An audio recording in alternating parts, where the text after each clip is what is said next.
So Liz, good morning.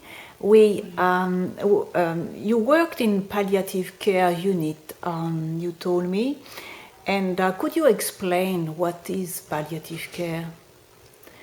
Yes, certainly.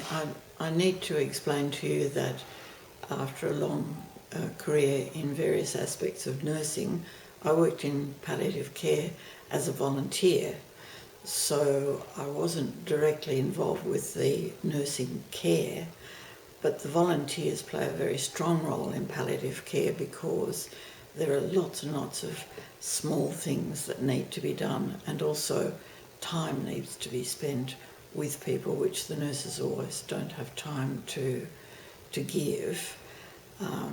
But palliative care is caring for people who have a limited life, who know through their doctors that their lifespan is limited, and the care surrounds their symptoms and their well-being, their general well-being, so that they can be as comfortable as possible in the last days of this limited life.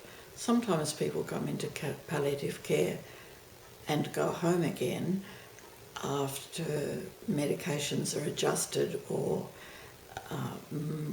some part of their symptoms are alleviated so that they can still spend some time at home. But in general, people come into palliative care because their life is very limited. And what's the reality in a hospital of palliative care? Because when you listen to officials, it seems that it's easy to get, everybody has access to palliative care, there is enough staff in hospital around people who are going to die. And we already alluded to chat last time about it, and you told me that the reality of what's going on in a hospital is not as glossy and beautiful as what's happening. So could you tell me a little bit about the difficulty you have seen and witnessed in hospitals? Well, it's true that the picture that's painted of palliative care rather glosses over the reality. Everybody would like it to be perfect, and of course that requires more funds to be directed towards it. Now, I understand that in recent days, especially in regional areas of Australia, money has been provided for more palliative care, and in general I think most patients who need it are able to come into hospital and have palliative care, or alternatively have palliative care in the community. But there is no doubt that there are some patients whose illness doesn't allow them to be pain-free, doesn't allow them to be comfortable, doesn't allow them the dignity that you would like them to have. And of course there's never enough staff, because it's the kind of care that requires calm, gentle, unhurried actions, and especially in a hospital it's difficult to attain that. So I've seen many patients whose deaths have not been optimal, either whose symptoms are unbearable or who are so anguished that they themselves are uncomfortable, and it hasn't been possible to quell that. For a lot of patients, it has meant that they're comforted and they die comfortably. There's no denying that. But for a minority, there's certainly a room for an alternative way for them to choose how they want to die, in my opinion. Last time you also told me something quite interesting about the families, and you were talking about the room, the room where you usually gather, and a lot of people around the family. So in a way, palliative care is not only about the person dying, it's also about comforting the people, the family people. And could you tell me about that experience you had when the family were sort of drawn to the warmth and having a little bit of warmth from your people? Yes, certainly. In the particular setup where I was working, the volunteers had their own kitchen, and we used to bake fresh cakes and biscuits and things for morning tea. So there was always the wonderful smell of freshly baked produce wafting through the ward. And we had a big table in the centre of the kitchen, and frequently patients, but also very often the family, who might have been at the bedside for many hours, would find a huge amount of relief to come into the kitchen, into that warm, caring atmosphere, and want to sit down and talk and offload some of the anxieties that they had, or just to be able to chat in a normal kind of way after sitting at a bedside for hours and hours. So it's quite hard to quantify the effect that has on people as a whole, but being family of a patient whose palliative care is very demanding. And so we felt that we did fill a role there to help those people at that time. A lot of people these days die in hospital. I've seen my people in my family dying at home, and for me, my generation, people in the best we could was to provide them a death at home in their bed. And today, unfortunately, people die in the hospital. And now I was just wondering if you've seen mobile team who were able to go to people's house to help them dying in their environment, in their bed, comfortable with the people they love around them. That does exist, and when people are quite close to the end of their lives, usually just in the last week, they can access a team. They can have already accessed a hospital-style bed to make looking after them easier, and have community nurses come in for pain relief and so on. It presents some difficulties because clearly pain relief is something you need now and not when a community nurse can come. So if it's pain relief that's paramount, then people are quite often better off in hospital. But many people want to die at home. There are lots of things to consider about that, not just the palliative care team coming in, but it requires a huge amount of work from the family as well, because of course there's all the question of linen, there's the question of hygiene, there's the question of feeding and all of those things which normally are taken care of in the hospital. In some ways people are more comfortable in a hospital where all of those things are catered for, and the loved ones can spend quality time with the patient instead of washing, ironing, cooking and all that sort of stuff. But there are some patients who die more comfortably at home, and certainly that is achieved quite often. And let's talk a little bit about the spiritual or religious side of death. In a lot of religion, death is an important time of life. It's not just the end of the life, and people who believe think it's a beginning of something else.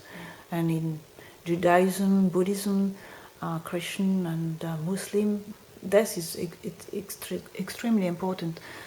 And in our society, things have changed a lot. In the last 50 years, the religion is not so trendy that it used to be a few years ago.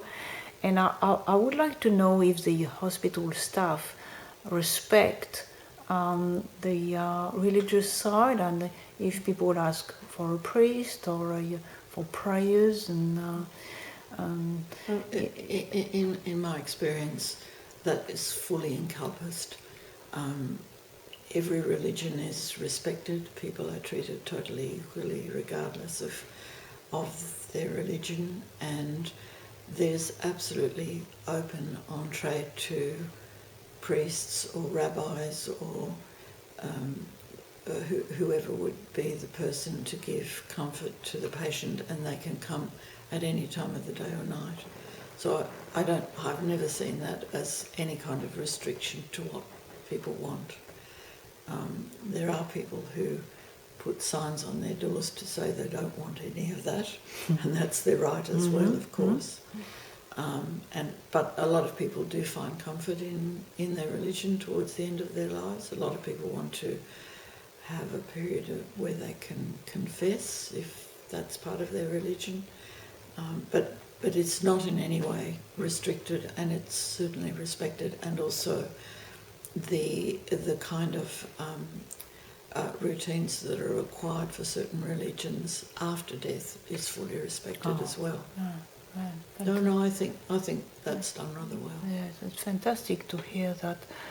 And we also talked about voluntary euthanasia last time, because I'm working on that project on voluntary euthanasia. So, it's a big debate, and you gave me an article, very interesting article to read about it, and a lot of people these days have to go to Switzerland or Belgium to end their life by way of voluntary euthanasia, if they have the means, the financial means, because that's not easy. And a lot of question comes up, of course, and can we choose our death, in all lucidity, and what is your position, Liz, on voluntary euthanasia? What do you think of it? My personal position is that I have fought quite strongly for that to become legal in New South Wales with many, many other people. I think that for some people whose lives become unbearable, either because of the lack of dignity that their symptoms have caused them to have, or because of the existential pain and agony of knowing what their death will be, especially in neurological disorders. I think it's essential that people feel that they have that choice. That's now becoming law in New South Wales, and I think it will be very interesting to see how many people take it up, because according to what I read, it's something that people want to have available, but they don't always take advantage of it. The comfort that's provided by knowing that they could make that choice if things were really unbearable for them is huge. They're really comforted by that. And for people who do choose to end their lives at a time of their choice and in the way they want to go, and surrounded by the people they want to be there, I think is a total right for them to be able to do that. No one's going to make it compulsory. No one's going to have to do it if they don't want to do it, and the safeguards in the law are such that it will be very carefully monitored. But I think that it is an essential choice that people might want to have.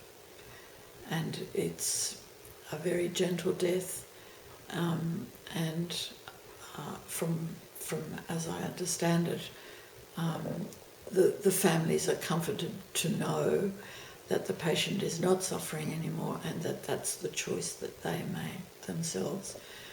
Now, you ask in all lucidity whether people can make that choice, but they can only make it if they are seen to be totally lucid, and it's not made from one day to the next by any means. So the safeguards are there to make sure that people are making a choice. with a clear mind. And I think they're very comforted by that. Now I've got something as you talk, something comes up to my mind. If any form of cancer or anyone could access the dying with dignity, anyone can access the voluntary euthanasia. If tomorrow I was diagnosed with a cancer, could I have access to the voluntary euthanasia? No, you have to be in the opinion of the medical experts that you have to interview. You have only to have less than 6 months to live, or 12 months in the case of a neurological disease like motor neurone disease. So you have to have been diagnosed with a very limited rest of your life. But everybody who has a diagnosis of cancer, of course, doesn't seek and doesn't have the right to seek an assisted death, only at the very end of their life. Yes, it's a bit of a grey area there, isn't it? A bit of a... because there is on one side someone committing suicide and on the other side seeking voluntary euthanasia. So there is some sort of grey area that am I considered as someone who is committing suicide, or am I considered as someone who wants to? And another thing is 6 months. How do you know if the person has got it? There is a bit of a... Well, the medical experts have a pretty good idea of how long a person's life might be. And the person who is approved to have an assisted death doesn't then have to have it immediately. They can choose when that should take place. A suicide is very different in that you don't do that surrounded by your loved ones with maybe the music that you want to be played out of life listening to, or your pets with you. It's a totally different scenario. Suicide is a very lonely and brutal response, and sadly that's what happens when there isn't that kind of choice. So happily there is now that choice for most Australians, but it doesn't happen from one day to the next by any means. Suicide tends to be a moment of madness, really, for most people, just a moment of desperation, whereas this is planned and you're surrounded with love. It's a very different thing. Yes. And you're part of an organization. It's called Dying with Dignity. And could you tell me what your role is and what you do? Well, my role is absolutely peripheral. I just am a supporter of this idea with many, many thousands, something like 75% of the Australian community. And so my role in the past has been to support in demonstrations and so on, but mostly to put a case before the politicians who will be making those decisions, so letter writing, petition signing and so on. But my role's very, very minimal. I'm just one of a mass of people who are very for this idea.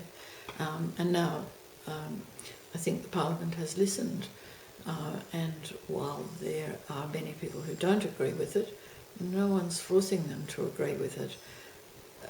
We only ask that they would have compassion for the people who did want to have that choice. And I think I've got a very last question. Actually, what is dying with dignity? How you would define dying with dignity, what it is? How can we die with dignity? Well,